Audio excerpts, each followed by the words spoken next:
네, 이제 이어서 13번 문제 보실까요? 자, 13번입니다. 과세물가 확정시기와 적용법률에 대한 법률에 대한 설명으로 옳은 것은 자, 맨날 나오는 확정시기하고 적용법령 파트 내용이죠. 자, 1번 보시면은 보세건설장의 외공품은 사용 전 수입신고가 수리된 날에 시행되는 법령에 따라 관세를 부과한다. 예, 맨날 나오는 그 내용 예 맞죠? 그래서 보세건설장 파트는 과세물가 확정 시기, 과세 환율 이런 거는 원칙대로 수입 신고 시를 기준으로 개념을 잡고요. 근데 적용 법령만 그 하나만 예, 수리된 날을 따르는 그 개념이 있죠. 그래서 이렇게 된 이유가 뭐였어요? 건설 기간이 장기간이 되면서 이런 일이 생긴 거였죠. 네, 그래서 1번 정확히 맞고요.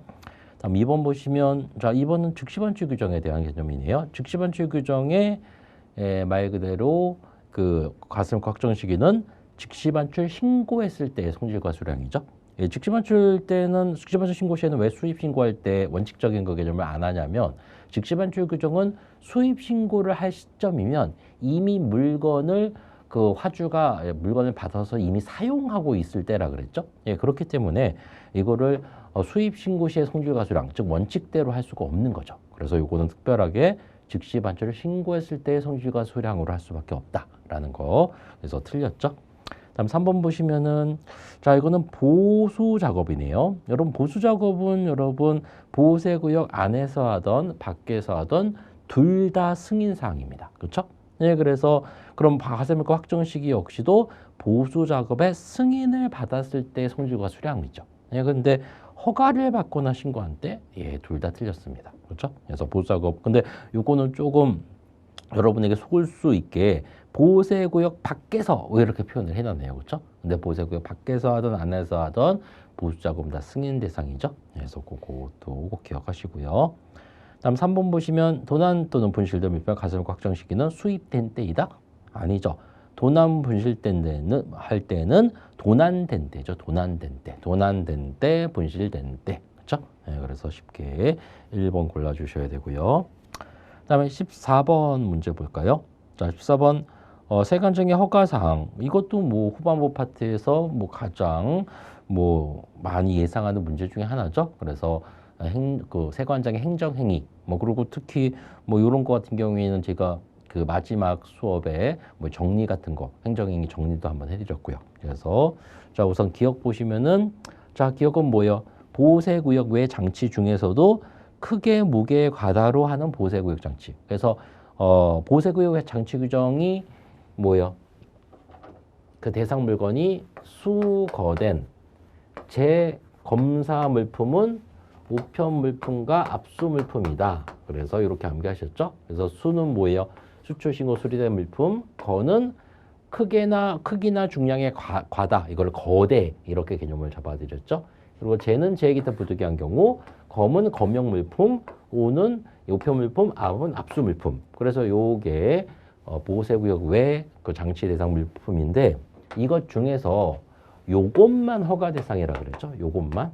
나머지는 그냥 실무에서는 보호세구역 장치라고 부르지도 않는다 그랬어요. 그냥 자연스럽게 될 뿐이라 그랬죠. 예, 그래서 바로 정확하게 그 기억 파트를 딱 요거 크기나 중량의 과다 파트를 집어내요. 그러니까 허가 정확히 맞고요.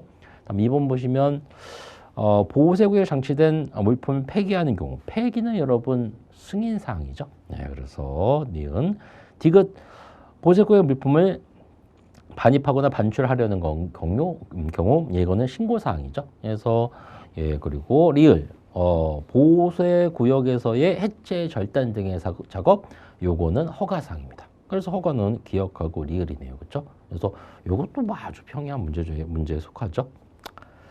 자, 15번 이제 볼까요? 15번 문제는 그나마 조금은 헷갈릴 수 있는 문제네요. 통관에 대한 설명으로 옳지 않은 것은 1번. 세관장은 원산지를 표시한 물품의 원산지 표시가 부정한 방법으로 사실과 다르게 표시되어 있을 때는 그 위반 사항이 경미하면 통관한 후 사후 보완 정정. 자, 여기서 그 위반 사항이 경미하다라는 것의 뜻이 뭐라 그랬죠, 여러분? 1차 적발 시를 말하는 거라 그랬죠. 그래서 당연히 적발된 거니까 어떻게 할 수 있다? 경미하다고 해서 통관을 먼저 해주는 게 아니고 보완 정정하게 할 수 있는 기회를 주는 개념이라 그랬죠. 그래서 보완 정정하고 나눠 통관을 해야 되는 거죠. 그렇죠? 예, 그래서 완벽히 틀렸죠. 경미하다고 해서 통관부터 먼저 해준다의 개념이 아니고 경미하면 보완 정정할 기회를 주는 거예요. 그런데 그래서 그게 실무적으로 1차 적발시라 그랬죠. 그리고 2차 적발을 하면 어떻게 한다 그랬어요. 바로 과태료 부과가 된다 그랬죠. 예, 그래서 그건 처벌을 당하는 것이기 때문에 말 그대로 보완 정정의 기회를 주는 건 아니죠. 정확히 말하면. 그래서 처벌받고 보완 정정하는 거니까. 예, 그래서 예, 그런 개념 잘 잡아 놓으셔야 되고요. 그래서 1번 어쨌든 틀렸죠. 그럼 2번 이거는 뭐예요? 통관 표지, 예, 통관의 요건 중에 통관 표지 규정이죠. 그래서 이런 거 볼 때는 세관장이라는 주체, 그리고 통관 표지는 여러분 대상 물건이 뭐예요? 사후 관리를 받아야 되는 물건들이 대상 물건인데 용도세율 정확히 사후 관리 받는 물건이죠. 네, 그래서 정확히 맞고요. 다음 3번 요거는 뭐예요? 요것도 통관의 요건 중에 226조에 나오는 세관장의 확인 등이라는 파트죠. 예, 그래서 예, 요것도 뭐 예, 뭐 정확적으로 세관장이 하는 거죠. 이런 거 확인하시면 되는 거고요. 4번 이거는 뭐죠? 세관장 운송사로부터 일시적으로 육지에 내려지는 물품 중 원산 중 우리나라로 허위 표시한 물품을 유치할 수 있다. 그래서 이 환적 시에 예, 유치 대상인데 그때는 뭐예요? 그 물품의 원산지가 우리나라로 허위 표시된 것만 유치 대상이라 그랬죠. 왜? 이거는 반송 나가 그러니까 환적 대상 물건이기 때문에 우리나라로 들어올 물건이 아니기 때문에 그렇죠? 네, 그래서 정확히 잘 됐네요. 그래서 1번 틀렸고요. 자, 이제 다음 페이지 보시면은 관세법령 16번입니다. 관세법령자 입항전 수입신고에 대한 설명으로 옳지 않은 것. 예, 이것도 예, 뭐 너무나 예상일 뭐 맨날 했었던 그런 문제 중에 하나예요. 자, 1번 보시면 뭐 신속 통관이 필요하여 이렇게 입항하기 전에 수입신고한 경우는 우리나라에 도착된 것으로 본다. 예, 맞습니다. 왜 이런 표현이 있죠? 원래 수입신고의 원칙은 입항 후 수입신고가 원칙이에요. 근데 입항 전 신고라는 게 생겼으니까 그럼 입항 후 원칙이라는 그 규정이 무너지는 거잖아요. 예, 그래서 그걸 무너뜨릴 수는 없으니까 어떻게 개념을 잡았다? 입항 전 신고를 한 것은 우리나라에 도착된 것으로 본다. 이런 식의 법을 만들었죠. 예, 그래서 1번 맞고요. 다음 2번 보시면 입항 전 수입 신고된 이런 통관 절차 이런 관해서는 관세청장이 고시 규정으로 정해져 있다 그랬죠. 그래서 이 문장도 매번 강조드렸던 문장이에요. 그래서 관세청장 이거 꼭 기억하라고. 그다음에 3번 보시면은 자 입항 전 신고는 선박 같은 경우에는 5일 전, 항공기 같은 경우에는 1일 전부터 할 수 있죠. 근데 여기서는 항구에서 선박이라고 표현했으니까 5일 전 이게 틀린 건 아니죠, 그렇죠? 근데 뭐가 틀렸다? 새로운 수입 요건을 갖추도록 요구하는 법령이 적용될 예정인 물품 이런 물건은 어떻게 해야 돼요? 우리나라에 도착하고 나서 수입 신고를 할 수밖에 없는 물건으로 딱 정해놨었죠. 예, 그래서 예, 3번이 바로 틀렸습니다. 보통 이거는 뭐 5일 전 이런 거로 장난치는데 조금 발전시킨 문제인데 너무나 뭐 뻔한 문제고 이미 연습도 많이 했던 문제죠. 다음 이제 4번 보시면은 적재한 선박이 금품을 적재한 항구에서 한 후에 신고하는 것이 곤란하다고 인정되어 출항하기 전에 신고할 필요가 있을 때는 예, 이건 뭐 4번은 뭐 말하는 거죠, 여러분? 바로 출항 전 신고 말하는 거죠. 예, 그래서 요거는 출항 전 신고. 그래서 입항 전 신고가 어떻게 보면 출항 전 신고를 포함하는 개념이긴 한데 당연히 더 빨리 신고하는 개념이 저쪽 나라에서 출발하기도 전에 신고하는 바로 출항 전 신고의 개념 예, 그거를 말하는 게 4번 보기입니다. 그래서 뭐 틀린 거 없죠? 예, 그래서 16번은 3번만 틀렸네요. 다음 이제 17번입니다. 17번은 통관의 보류 사유입니다. 이 통관의 보류 파트는 뭐 통관 제한 사항 중에 하나의 개념으로 예, 수입 신고와 수리 시에 예, 그 개념을 말하는 거죠. 예, 그래서 바로 신고와 수리 시 그때의 어떤 개념이 바로 통관 보류 사유라는 거. 예, 그래서 그런 개념을 잡으신 분이라면 1번, 2번, 3번 이런 게 바로 신고와 수리 시의 그 개념이고요. 4번 요것도 약간 애매하게 돼요. 이 4번도 실무적으로는 뭐 이런 것이 수입 신고 수리 시에 수입 신고 시 그러니까 수입 통관 중인 신고와 수리 시에 이런 게 발견되면은 통관이 보류되는 사유에 해당되는 건 맞거든요. 네, 근데 여러분 법은요 법대로 여러분 보셔야 돼요. 특히 이 4번 같은 경우는 어디에 나와 있는 표현이냐면 통관의 보류 사유에 나와 있는 게 아니고 원산지 표시 규정 위반 규정 있죠. 그거하고 같이 통관 제한 파트에 나와 있는 개념이거든요.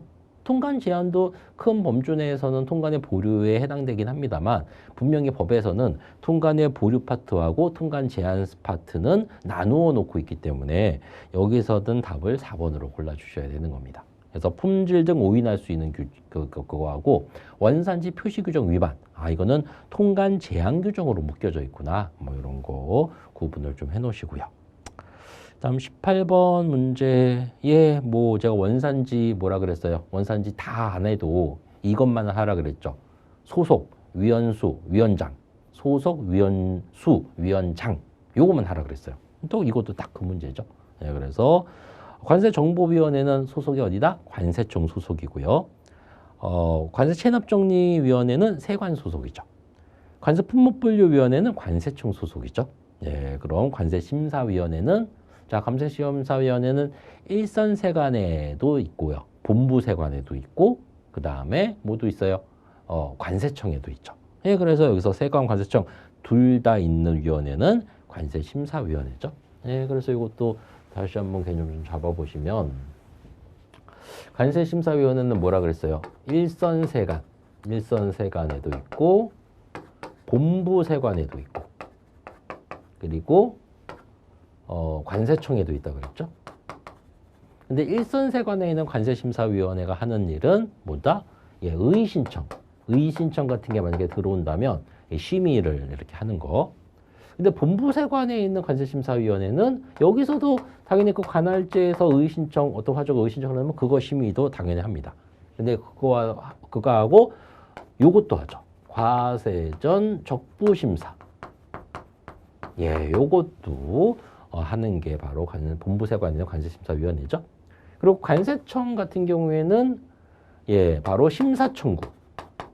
예, 그리고 관세청에도 예외적으로 가끔 과세전 적부심사가 이렇게 말 그대로 심의가 되는 경우가 있죠. 예, 그래서 나머지 두 개, 본부세관하고 관세청에 있는 그 관세심사위원회는 이렇게 두 가지의 일을 하고 일선세관에 있는 관세심사위원회는 의의신청만의 심의만 하는 거죠. 예, 그래서 예, 이런 것도 뭐 되게 쉽죠, 여러분. 쉬운 문제죠. 18번, 2번 골라주시면 되겠고요.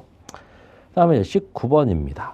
자, 19번은 뭐 유일하게 약간 응용을 했어요. 문제를 약간 응용했는데 뭐 응용을 했긴 했지만 뭐 별로.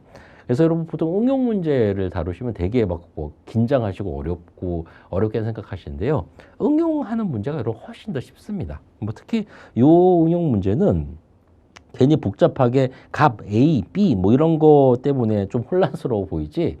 어떻게 보면 이 네모 안에 있는 응용 그 사례를 전혀 보지 않아도 풀 수 있는 문제죠. 예, 그러다 한번 보시면 수입업자 갑은 유럽의 A국에서 제조된 B 물품을 수입하여 우리나라에 판매하기 위해서 국제화물 운송업자에게 그 물품의 운송을 의뢰했대요. 예, 그래서 우리 수입자가 이제 자, 저 유럽에서 그 물건 좀 갖고 와 주세요. 이렇게 의뢰했대요. 근데 그 국제무역선 C호의 선장을은 2022년 2월 3일 그 물품을 선적하고 A국 항구를 출항하였다. 그리고 C호는 같은 해 3월 4일 날 울산항에 입항했대요.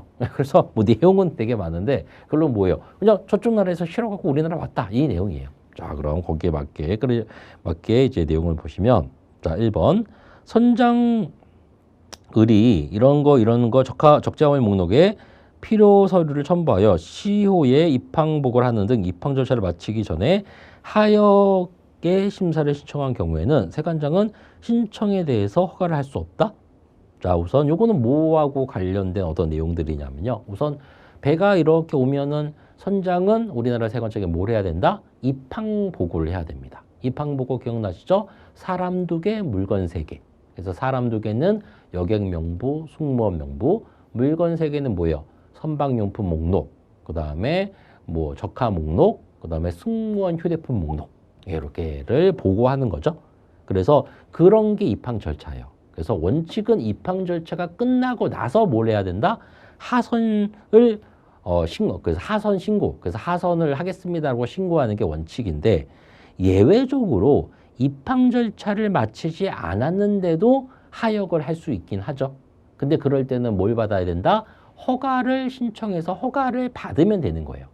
예, 바로 그 내용을 말하고 있는 건데요. 그래서 입항 절차를 거치기 전에 하역 허가를 신청한 경우에는 그 신청에 대해서는 허가를 할 수 없다가 아니고 허가를 할 수도 있는 거죠. 그렇죠?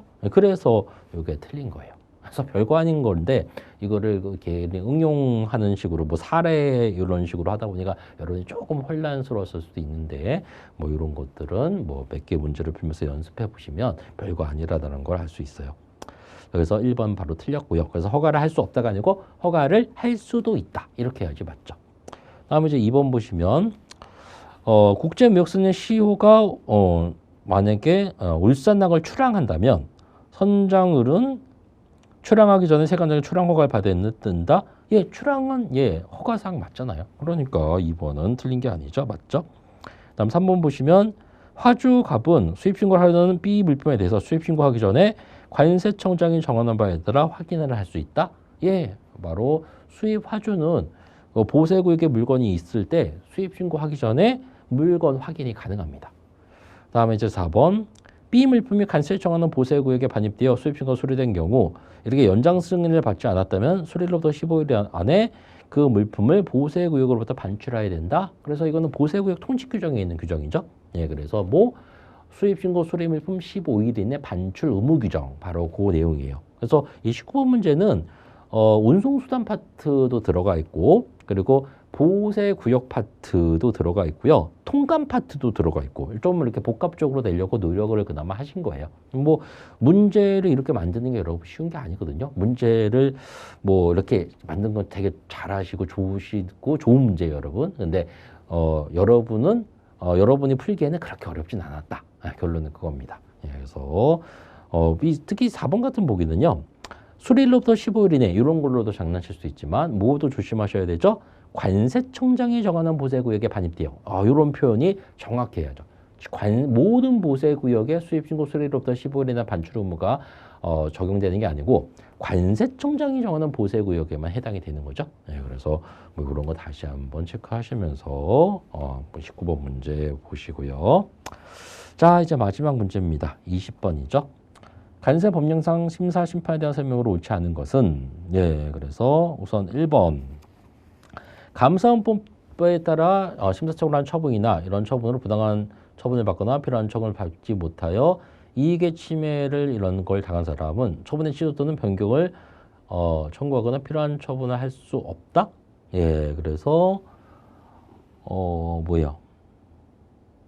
감사원법에 대한 그 심사청구의 여러분 그 개념이 두 가지가 있죠. 관세법상으로 이제 가서 최종적으로 행정소송으로 들어가는 경우하고 감사원법에 의한 그 개념으로 들어가는 개념. 그 두 가지 개념 중에 요거는 이제 감사원법에 따른 그 개념을 여러분 말하는 거죠. 예, 그렇죠? 예, 그래서 그 감사원법의 심사청구를 한 처분이나 이런 걸 처분으로 부당한 처분 이런 거를 이익의 침해를 당한 자는 그 처분의 취소 또는 변경을 청구하거나 필요한 처분을 청구할 수 없다. 예, 맞죠? 네.